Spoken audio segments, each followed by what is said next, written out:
Good morning all of you on our YouTube channel Study of Science।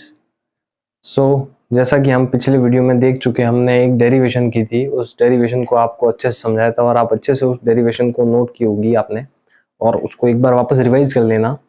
आज हम आगे बढ़ेंगे थोड़ा, और एक बहुत ही इंपॉर्टेंट परिभाषा है। इस परिभाषा के ऊपर आगे न्यूमेरिकल भी है, तो वो न्यूमेरिकल भी हम करेंगे। पहले इस परिभाषा को देख लेते हैं। ये परिभाषा है विद्युत स्थितिज ऊर्जा की परिभाषा।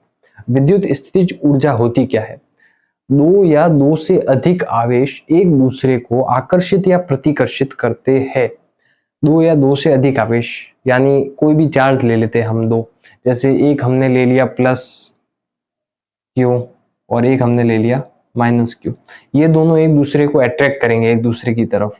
अगर ये है माइनस क्यू, ये दोनों एक दूसरे की तरफ अट्रैक्ट करेंगे, क्योंकि ऑपोजिट चार्ज है, विपरीत प्रकृति के दोनों, तो एक दूसरे की ओर आकर्षित होंगे। और अगर सेम प्रकृति के होते, सेम चार्ज के होते, तो ये दोनों एक दूसरे को प्रतिकर्षित करते।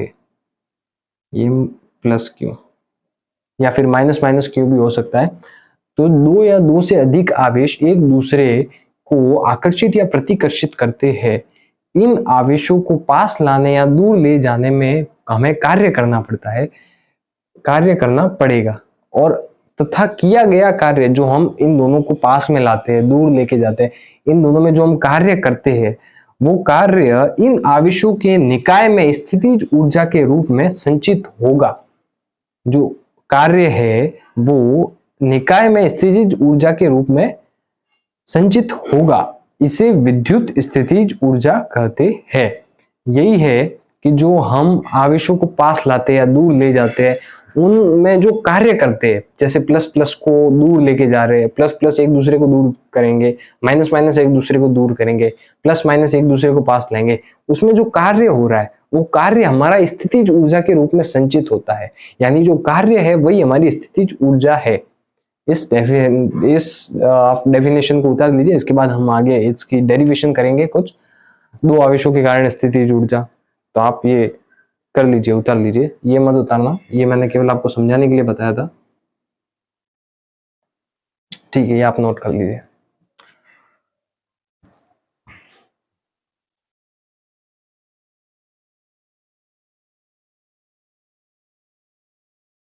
ये हमारी जो डेफिनेशन है विद्युत स्थितिज ऊर्जा की, वो पूरी हो चुकी है। अब इसके आगे हम एक हमारी डेरिवेशन करेंगे, जिस डेरिवेशन का नाम है दो आवेशों से निर्मित निकाय की स्थितिज ऊर्जा।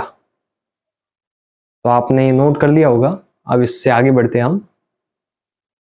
हाँ, तो हमारी जो डेफिनेशन है वो पूरी हो चुकी है। अब हमारी डेरिवेशन की ओर बढ़ते हैं, जो कि है दो आवेशों से निर्मित निकाय की स्थितिज ऊर्जा जब बाह्य विद्युत क्षेत्र अनुपस्थित हो तब। यानी जब निकाय पर कोई आवेश उपस्थित नहीं हो, तब हमें दो आवेशों से एक निर्मित निकाय, तब हमें आवेश का निकाय बनाना होगा दो आवेशों से, और उस पर विद्युत स्थितिज ऊर्जा हमें निकालनी है। तो पहले मैं आपको एक बार क्वेश्चन समझा देता हूँ। क्वेश्चन है क्या पूरा, कि हम कैसे करेंगे, क्या करेंगे। बहुत ही सिंपल क्वेश्चन है, बस एक बार आप समझ लेना। जो मैं कह रहा हूँ आप उसको समझते रहना। जो मैं यहाँ पे बना रहा हूँ, कह रहा हूँ, पूरा ध्यान यहाँ पे ही रखना, तो आप पूरी डेरिवेशन इजीली कर सकोगे। दो आवेशों से निर्मित निकाय, यानी हमारे पास दो आवेश है नहीं, हमें लाने हैं। माना कहीं से आवेश हमने Q1 लाया, ये हमारा है बिंदु A, जिसको हम बिंदु B नाम दे देते हैं। हमने A बिंदु पर Q1 आवेश लाया, तो इस आवेश को लाने में कुछ कार्य करना पड़ेगा, और जो कार्य होगा वो शून्य होगा। कार्य शून्य क्यों होगा? क्योंकि पहले इस निकाय में कोई भी आवेश उपस्थित नहीं है। जब पहले से ही कोई भी आवेश उपस्थित नहीं है, तो जो लाने में किया गया कार्य होगा वो शून्य होगा। माना कि अगर यहाँ पर कोई आवेश उपस्थित होता पहले, तो कुछ न कुछ कार्य आता हमारे पास इसको लाने में। तो जब उपस्थिति नहीं है कोई भी आवेश, तो लाने में किया गया कार्य हमारे पास जीरो होगा, जीरो।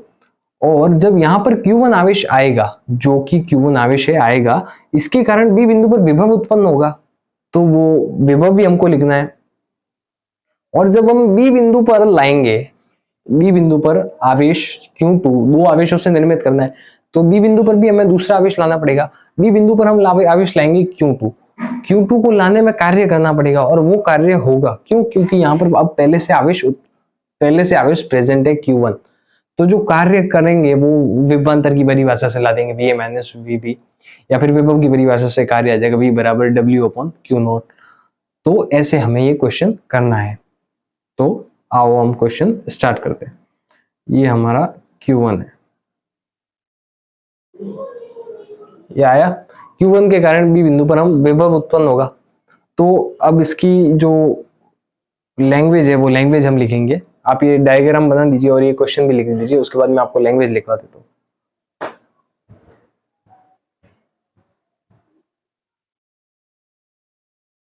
हाँ, तो यहाँ तक हम लिख चुके थे। अब हम हमारी लैंग्वेज लिखनी चालू करेंगे। जो हम लैंग्वेज लिख रहे हैं सेम टू सेम की प्रारंभ में दोनों आवेश अनंत पर है, दोनों आवेश अनंत पर है, जो कि मैं बता चुका हूँ। Q1 आवेश को अनंत से A बिंदु तक लाने में किया गया कार्य शून्य होगा, ये भी मैं आपको बता चुका हूँ। क्यों?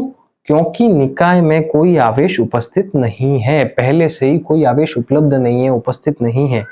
तो WA जो Q1 आवेश को A बिंदु तक लाने में किया गया कार्य, जो हमारा WA है वो 0 होगा, इक्वल टू 0। इसको आप समीकरण 1 नाम दे देना और ये लैंग्वेज भी आप लिख लेना, ये समीकरण 1 भी आप लिख लेना, क्योंकि अब मैं मिटा दूंगा, ये केवल डायग्राम बनाऊंगा। और हाँ, ये जो हमारा डिस्टेंस है, ये हमारा डिस्टेंस है R, जो A बिंदु और B बिंदु के बीच का डिस्टेंस है वो डिस्टेंस हमारा R है। ये नोट कर लो आप।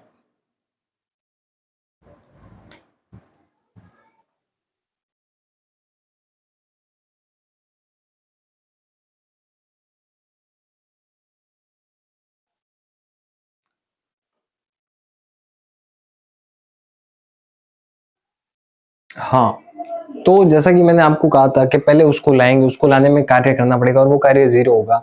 उसके बाद Q1 आवेश के कारण Q2 आवेश पर जो B बिंदु है उस पर विभव उत्पन्न होगा। तो Q1 आवेश के कारण B बिंदु पर उत्पन्न विभव, तो आपको मैं डेरिवेशन में पहली जो हमने सेकंड चैप्टर की सबसे फर्स्ट डेरिवेशन की थी उसमें मैंने आपको बताया था कि किसी भी बिंदु के कारण किसी दूसरे बिंदु पर उत्पन्न विभव, किसी भी आवेश के कारण किसी दूसरे बिंदु पर विभव जो उत्पन्न होता है वो विभव उत्पन्न होगा। B बिंदु पर विभव है तो विभव भी VB होगा। तो VB जो होगा वो होगा KQ अपॉन उन दोनों के बीच का डिस्टेंस KQ1 आएगा, क्योंकि Q1 के कारण आवेश उत्पन्न विभव उत्पन्न हो रहा है तो Q1 आएगा। और जो है डिस्टेंस है उसका डिवाइड देते, तो डिस्टेंस कितना है R है, तो R का यहाँ पर हमने भाग दे दिया। तो ये होगी हमारी समीकरण नंबर 2, जो कि Q1 आवेश के कारण B बिंदु पर विभव। अब मैंने आपको कहा था कि Q2 आवेश को अनंत से B बिंदु तक लाने में किया गया कार्य। हाँ, तो अब हम लिखेंगे Q2 आवेश को, अब हम Q2 आवेश को अनंत से B बिंदु तक ला रहे हैं।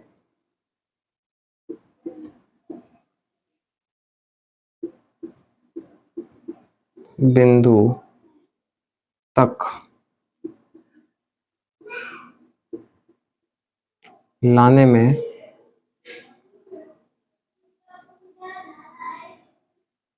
किया गया कार्य, किया गया कार्य हम कार्य करेंगे और वो कार्य होगा विभव की परिभाषा से, यानी विभव के फॉर्मूले से। इसलिए मैं यहां पर लिख रहा हूं विभव, ताकि आपको समझ में, आपकी समझने के लिए लिख रहा हूं कि परिभाषा से, कि हमने फॉर्मूला कौन सा लगाया आपको ये पता चले। विभव की परिभाषा, विभव में मैंने आपको एक फॉर्मूला लिखाया था जिससे हम कार्य निकालते हैं। V equals to WB, B बिंदु तक ला रहे, WB अपॉन किसको ला रहे, Q2 आवेश को ला रहे और VB। ये आ गया हमारे पास। तो WB बराबर VB इंटू Q2। WB यहाँ पर ऐसे कैसे रखा, Q2 को हमने इस साइड भेज दिया VB के पास, तो ये आ गया हमारा WB बराबर VB इंटू Q2। ये आ गई हमारी समीकरण नंबर 3। अब आप यहाँ पर देख सकते हैं समीकरण 2 और 3 से, समीकरण 2 जो है उसमें VB की वैल्यू है KQ1 अपॉन R, और समीकरण 3 में हम VB की जगह ये वाली वैल्यू रख सकते हैं। तो आप यहाँ पर लिख देना समीकरण 3 में समीकरण 2 से मान रखने पर, या फिर समीकरण 2 और 3 से, कुछ भी लिख सकते हो। तो यहां पर आ जाएगा हमारे पास डब्ल्यू बी। आप समझ गए ना, यहाँ पर समीकरण 2 व 3 से from equation second and third. So W B equals to हमारे पास आ जाएगा के क्यू 1/r, और Q2 तो है ही है क्योंकि Q2 इसके साथ मल्टीप्लाई में, तो यहाँ पर आ जाएगा Q2। तो ये आ गया हमारे पास डब्ल्यू बी। जो कार्य होगा वो होगा बी बिंदु तक लाने में, Q2 आवेश को बी बिंदु तक लाने में कार्य जो होगा वो होगा के Q1 Q2/r। ये पूरा, ये आ गई हमारे पास समीकरण नंबर 4। यहां तक आप नोट कर लीजिए। बहुत इजी डेरिवेशन है, मैंने आपको एक एक स्टेप अच्छे से समझाया, आपको आ गया होगा कि बी बिंदु पर जो विभव होगा Q1 के कारण वो ये होगा। अब Q2 आवेश को बी बिंदु तक लाएंगे तो हमारा डायग्राम कुछ ऐसा बन जाएगा। ये Q1 आवेश है, ये ए बिंदु है, ये इन दोनों के बीच का डिस्टेंस है r, ये हमारा बी बिंदु है। अब इस बी बिंदु पर आवेश आ चुका है Q2, Q1 आवेश Q2 आवेश दोनों आ चुके हैं। ये हमारा डायग्राम बन चुका है अब ऐसा। तो आप ये नोट कर लेना, डायग्राम वापस बनाने की जरूरत नहीं, उसी डायग्राम में आप Q2 आवेश रख सकते हो, वापस नया डायग्राम बनाने की जरूरत नहीं है। तो यहां तक आप नोट कर लीजिए, उसके बाद हम आगे करते हैं, देख लीजिए।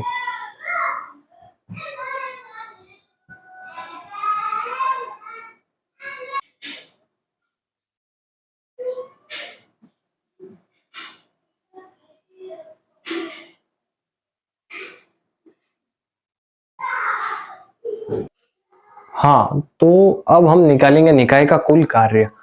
तो हमारा क्वेश्चन क्या था? क्वेश्चन था दो आवेशों से निर्मित निकाय की स्थितिज ऊर्जा, और स्थितिज ऊर्जा निकालनी है हमें, पर हम निकाल रहे कार्य। क्यों? क्योंकि आपने स्थितिज ऊर्जा की परिभाषा जो मैंने आपको लिखवाई थी वो आपने देखी होगी कि उसमें कहा है कि जो कार्य है वही निकाय की संगत स्थितिज ऊर्जा के रूप में संचित होता है। जो हमारा कार्य होता है वही स्थितिज ऊर्जा के रूप में संचित होता है। तो हम कार्य निकालेंगे। तो कुल कार्य हमारा क्या था कि W बराबर WA प्लस WB, WA और WB, यानी ये इसको समीकरण नंबर 5 नाम दे दीजिएगा आप। WA और WB, Q1 आवेश को लाने में किया गया कार्य और Q2 आवेश को लाने में किया गया कार्य, दोनों को जोड़ेंगे तो हमारा कुल कार्य आ जाएगा। तो W, तो ये समीकरण 1, और इसकी कौन सी थी? WB की आई थिंक समीकरण थी, समीकरण नंबर 4। समीकरण 1 व 4 का मान समीकरण 5 में रखने पर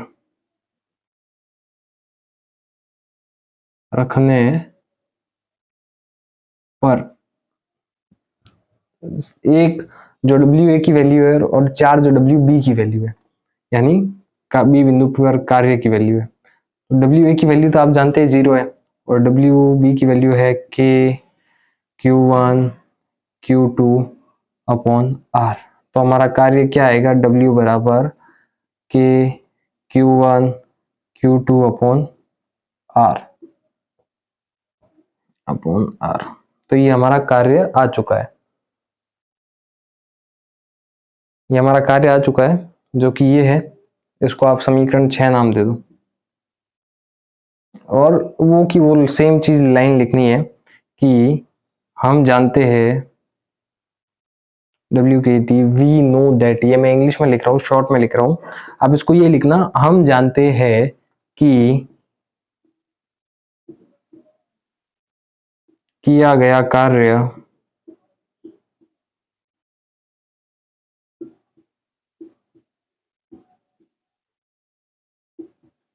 स्थितिज ऊर्जा के रूप में, स्थितिज ऊर्जा के रूप में संचित होता है।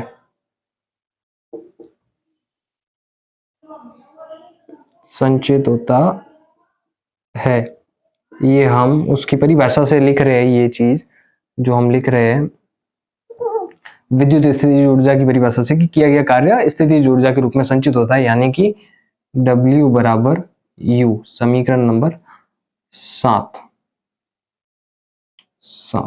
तो आप यहाँ पर लिख सकते हैं समीकरण 6 व 7 से।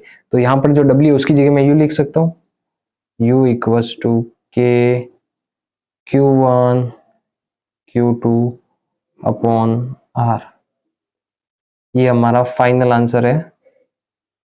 यहाँ पर आप लिख देना समीकरण 6 व 7 से। ये हमारा फाइनल आंसर है, जो कि दो आवेशों के कारण निर्मित निकाय की स्थितिज ऊर्जा होगी, वो होगी K Q1 Q2 upon R।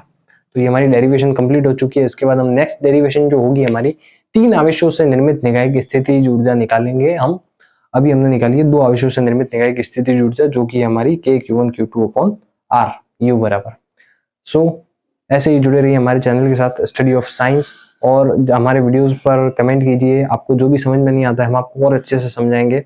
हमारे वीडियोस को लाइक कीजिए और ज़्यादा से ज़्यादा शेयर कीजिए, और अपने फिजिक्स का NCERT का कोर्स पूरा कीजिए। All the best.